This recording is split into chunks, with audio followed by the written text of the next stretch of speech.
United Arab ಎಮಿರೇಟ್ಸ್ನ ದುಬೈಯಲ್ಲಿ ನಡೆಯುತ್ತಿರುವ air show ಸಾಮರ್ಥ್ಯ ಪ್ರದರ್ಶನದ ವೇಳೆ ತೇಜಸ್ ಹಗುರ ವಿಮಾನ ಮುರಿದು ಬಿದ್ದುದರಿಂದ ಭಾರತೀಯ ವಿಂಗ್ ಕಮಾಂಡರ್ ಸಾವು ಕಂಡರು.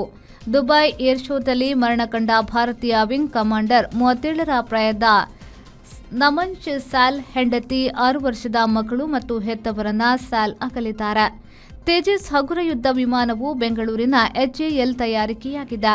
ಭಾರತೀಯ ವಾಯುಪಡೆಗೆ ತೇಜಸ್ ಸೇರ್ಪಡೆಯಾಗಿ 24 ವರ್ಷ. ಈ ಅವಧಿಯಲ್ಲಿ ಇದು 2ನೆಯ ಅಪಘಾತ ಎನ್ನಲಾಗಿದೆ. ಹಗುರ ಯುದ್ಧ ವಿಮಾನ ಪತನದ ಬಗೆಗೆ ತನಿಖೆಗೆ ಸಮಿತಿ ರಚಿಸಿರುವ IAF ಇಂಡಿಯನ್ ಏರ್ಫೋರ್ಸ್ ಕುಟುಂಬಕ್ಕೆ ವಿಷಾದವನ್ನ ವ್ಯಕ್ತಪಡಿಸಿದೆ. ಸ್ಯಾಲ್ ಅವರು ಹಿಮಾಚಲ ಪ್ರದೇಶದ ಕಾಂಗ್ರಾ ಜಿಲ್ಲೆಯವರು. ತೀರಾ ಜಿಲ್ಲೆಯ ಸುಜನ್ಪುರ ಸೈನಿಕ್ ಶಾಲೆಯಲ್ಲಿ ತರಬೇತಿಯನ್ನು ಪಡೆದಿರುವ ಸ್ಯಾಲ್ 2009ರಲ್ಲಿ ಭಾರತೀಯ ವಾಯುಪಡೆಗೆ ಸೇರಿದ್ದಾರೆ.